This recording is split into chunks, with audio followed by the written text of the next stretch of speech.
your girl again, maybe Franklin, but you know you can call me Timber, right? So that's what you call me. You're welcome back to this channel where we explore the world of personal finance and self-improvement through books. So in today's video, I am super duper excited because I'll be sharing with you the last key takeaways from our book called The Psychology of Wealth. So I have 4 key takeaways for you. I was able to just put that together so that you can understand what this book is about and see if it's something you can apply in your lives. Alright, let's dive right into the business for the day. So number 1 key takeaway from this book is discover your dream. What does that mean? I actually got that from chapter 3 of this book. It says here that if we all did the things we are capable of doing, we would literally astonish ourselves. Think of it. Is that not true? If we can actually do all the things we aspire or wish to do in order to achieve greatness, all the things we have in mind to achieve, you'll be surprised as to how much we can actually get at the end of the day. It says here that for many of us, we feel our relationship with money and the amounts that we have or don't have is what most readily defines our sense of wealth and prosperity. But that is not true. To achieve a prosperous life or greatness requires a clear understanding of our own values and keeping our vision of that life clearly in front of us. So we need to know what we want. We need to understand what we want. We want to have a self-image. We want to have a self-image as to where we would want to get to. What goals do you want to achieve? What skill sets it is that you want to get? Or you want to learn? When we do this, this is just we being in the right path to our success. Now, there's something we must take note of that is also mentioned here is understanding the archetype of wealth. When we understand the archetype of wealth, it can strengthen our individual psychology of wealth. What does this mean? We have the negative side of wealth and we also have the positive side of wealth. So when we're speaking of the negative side of wealth, it is usually driven by fear and insecurity, which is why a lot of us today we tend not to pick up that book and pick our pen in order for us to be able to write down the things we want, where we wish to get to in life, what we need to do or what we want to do in life. We tend not to do that because we're scared. We have fear of the unknown, fear of not reaching our goals, fear of not achieving it, and even insecurity. We are consumed with insecurity. What is the negative side of wealth? We have 1, restrictive, misleading, self-serving, and judgmental. So if we can understand these 4 primary qualities that encompasses the negative side of wealth, what to do and how we can overcome the fear, insecurity, stress, and anxiety that comes with achieving greatness. The positive side of wealth encompasses also 4 primary qualities. That's generosity, proficient, creativity, discerning. So these are the qualities we must be able to cultivate in order for us to have the positive side of wealth. We need to be generous. Do you give? How much do you give? How proficient are you? How creative are you? And are you discerning? Do you use discernment when achieving things? So these 4 qualities are essential for us to be on the positive side of wealth. So if we are afraid to follow our own hearts, to take risks, and even fail at times, if we are afraid to let go of the old and the familiar, we might miss a chance at true prosperity. So fear of the unknown, insecurity can actually keep us back from discovering our dreams. So don't forget, what is that dream? What is that thing that you want? Write them down. Discover your dreams. Discover what is that dying ambition, dying skill in you that you want to achieve. Put them down and work towards it. Second key takeaway is develop high self-esteem. I got that from chapter 4 of this book. Develop high self-esteem. It says that what lies behind us and what lies before us are tiny matters compared to what lies within us. So what does this mean? In order for us to achieve our aim in life or to achieve greatness, we must develop high self-esteem. It is very, very essential. The psychology of wealth is a psychology of self-esteem and self-respect. So think about it. What have you done each day in order to build your self-esteem? Self-esteem is a fundamental human need. It says here that we simply cannot thrive without it. When we have a solid sense of self-esteem, we feel strong and confident of our ability to cope with life's challenges, and we are able to function at a high level with a sense of control over our lives. And this is true. If we do not have self-esteem, how can we go forward in life? How can we actually do things with confidence? When we are presented with a task or responsibility, if you do not have self-esteem, if you lack self-esteem, there is no way you can achieve anything in life. Because first, you don't even have the belief in yourself. So that's the truth. So self-esteem has two vital qualities that are essential. That is self-confidence and self-respect. With self-respect, we're able to see ourselves as being worthy and deserving of happiness, achievements, and love. While we also need self-confidence. So it is essential for us to develop high self-esteem in order for us to achieve what we want. So you might be wondering, do you have high self-esteem or you have a low self-esteem? How can you identify that? How can you actually know if you have high self-esteem or a low one? Look at it here. There are a few points that are listed here in order for us to be able to ascertain if we have high self-esteem or a low self-esteem. So for the signs of high self-esteem, there are signs. So the signs for high self-esteem, it says here, 1, do you learn from your mistakes? Ask yourself. This is self-examination now. You have to sit down and ask yourself that question. When you make a mistake, do you learn from it? Are you open to other points of view or only your own view matters? Do you trust your own judgment? Do you take responsibility for your actions? Do you live in the present or you worry over the past mistakes or the future problems that are called the unknown, fear of the unknown? Do you accept others' differences gracefully? Do you know your strengths and your weaknesses? Do you accept challenges and take risks? Do you feel grateful for what you have? Do you fear change? This is amazing. Do you trust your ability to solve problems? Are you willing to ask for help? Are you proactive? Are you persevering and achieve your goals? Do you go on out to achieve your goals? Are you unafraid to speak honestly?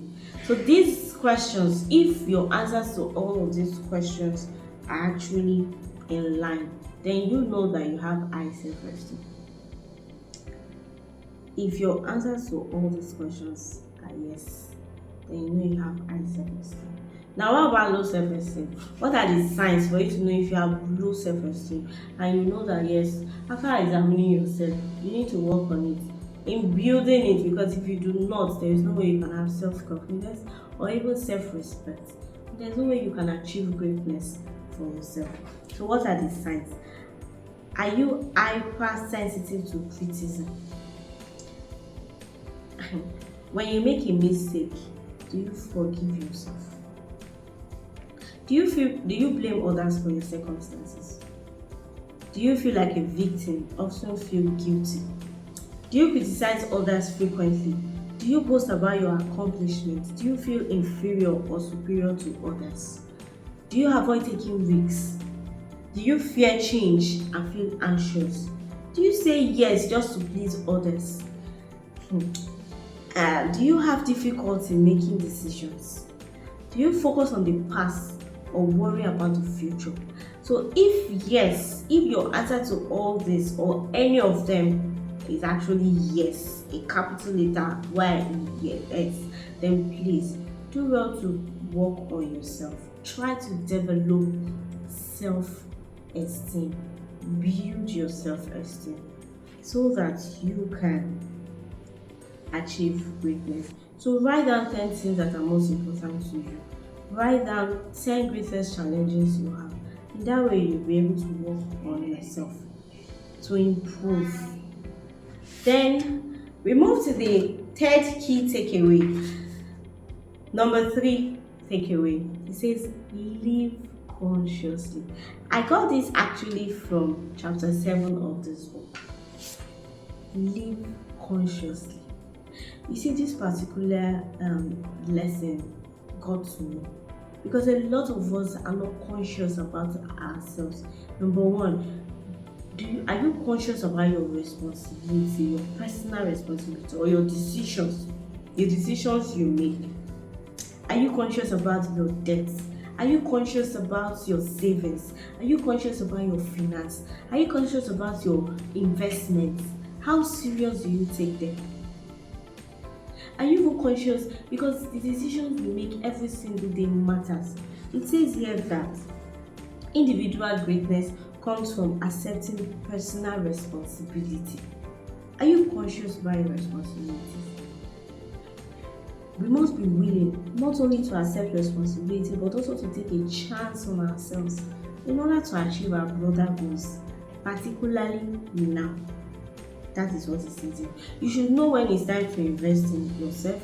You should know when it's time to invest in others. You should know when it's time for you to save. You should know when it's time for you to make huge decisions.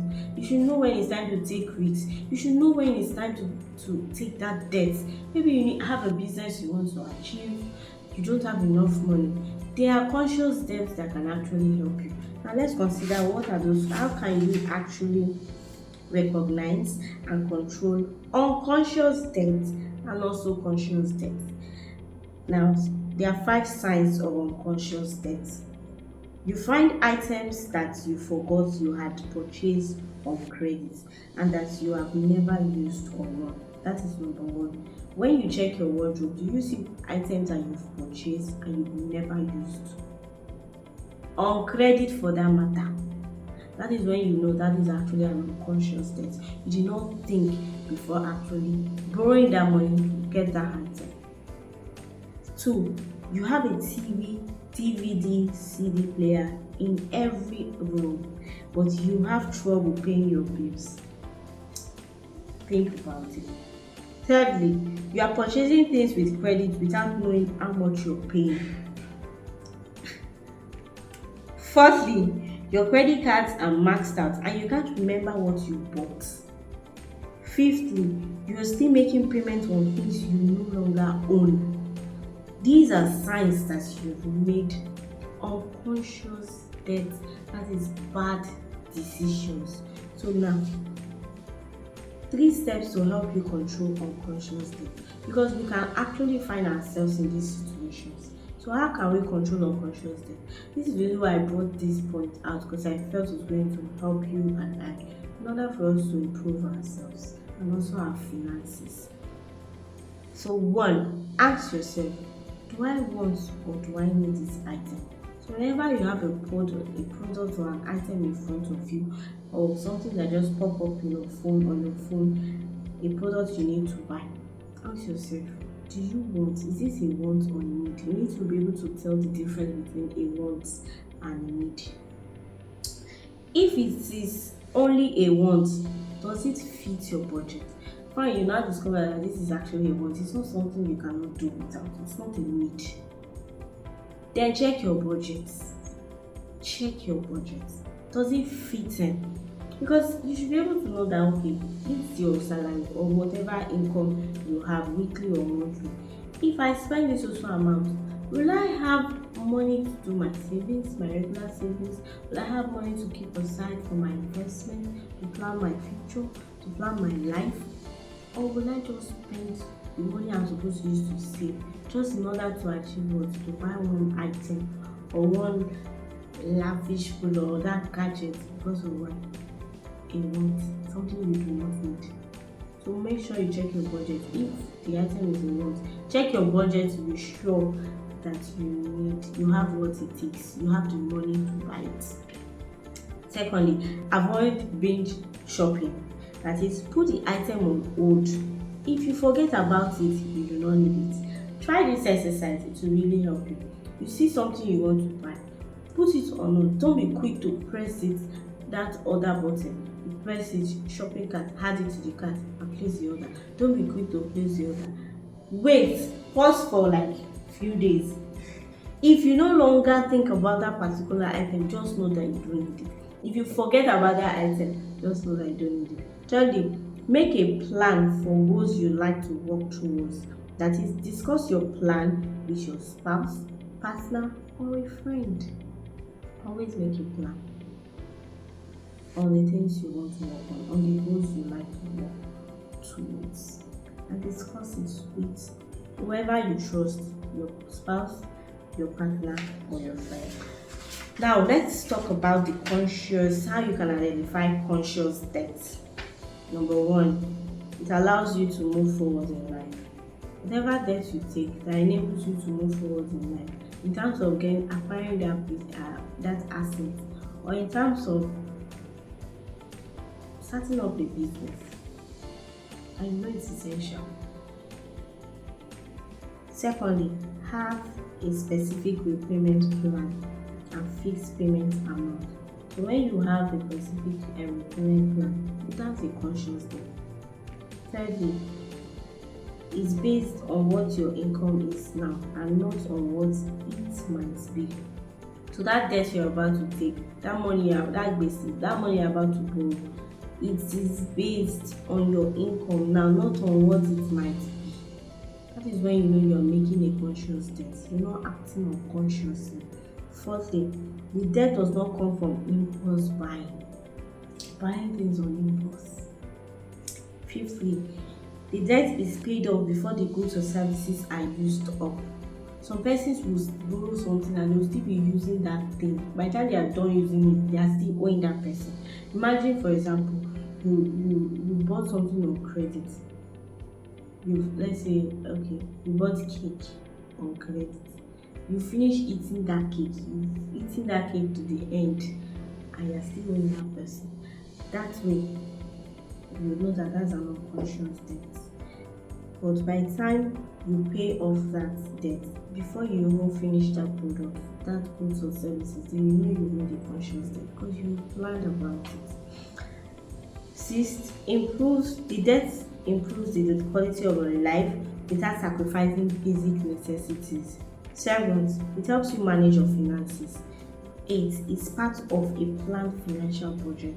9, makes you feel good for longer than it takes to make the purchase. So this is how you can actually ascertain or identify if you're making a conscious debt or not. And that way, you'll be acting more consciously because that is what we need in life. Common sense should tell us that saving, it's time for me to save. Saving and also setting aside money for emergency fund, like I've always stated in our previous videos, and also knowing that when it's time for you to now invest that money, these are conscious acts that we do not want to put aside. Approaching our finances consciously with an awareness of our circumstances, motivations, and true aim is very key. So we do not want to neglect this point. I enjoyed this and I felt this will actually benefit you on making a conscious decision, making a conscious debt, and taking personal responsibilities for your actions. Remember, you don't have to be afraid to take a risk. You just have to be prepared to do the work. So do not be scared of taking that risk. Be conscious of it. Be conscious of your finance. And in that way, you would get to where you want to get to. All right. So the last key takeaway, which is number 4, is know where to plant your feet. And I got this from chapter 11 of this book. Know where to plant your feet. Someone once said that we cannot solve our problems with the same thinking we used when we created. This was actually said by Albert Einstein. We cannot solve our problems with the same thinking we used when we created them. He said there that there are things we must do in order to achieve greatness. So, personal financial decisions are best made by the person whom they affect the most. And make wise financial decisions in support of our values and our dreams. To do so requires a measure of willingness on our part to educate ourselves about our options and then maybe to stretch a little further. We cannot presume to know what someone else's path or potential is. It is just we can only determine what our path or potential is. You need to start off by keeping your goals in plain views. Yeah. So write down 5 things you want in your life. And make sure you post this where you see it every single day. You see, when I read this part, I was like, yes, it works. I have applied it few years back and I achieved everything I wrote. Then, after how many years? It works. Always write your goals. And what is that 5 things you want to achieve? For example, it could be a new car. It could be the love of your life. It could be to fulfill life's purpose. It could also be to get that great job. It could be you want to buy a new home. Whatever it is you want, 5 things you want to achieve or you want in your life, write it down and place it where you would always see every single day. Because when you see this, it goes to your subconscious mind and you just tend to attract opportunities. You tend to see how you can achieve it. It just comes. You get to, maybe you meet with that person, the group, organization that will help you get to where you want to get to. It works. I'm speaking out of experience here. I can relate to this point very well. So the point is, the little things you do every day, whether positive or negative, will determine what kind of life you lead. This was actually said by Stuart Johnson. So every single day, the little things we do matters. The steps we take matters. Do you take that step? Take that one step. Just keep moving. Don't stop. Don't quit. Because if we do, we are only shooting ourselves in the head. So take advantage of what is available to you now. Although it may not be exactly what you believe you want, it might be a step onto the path to your dreams.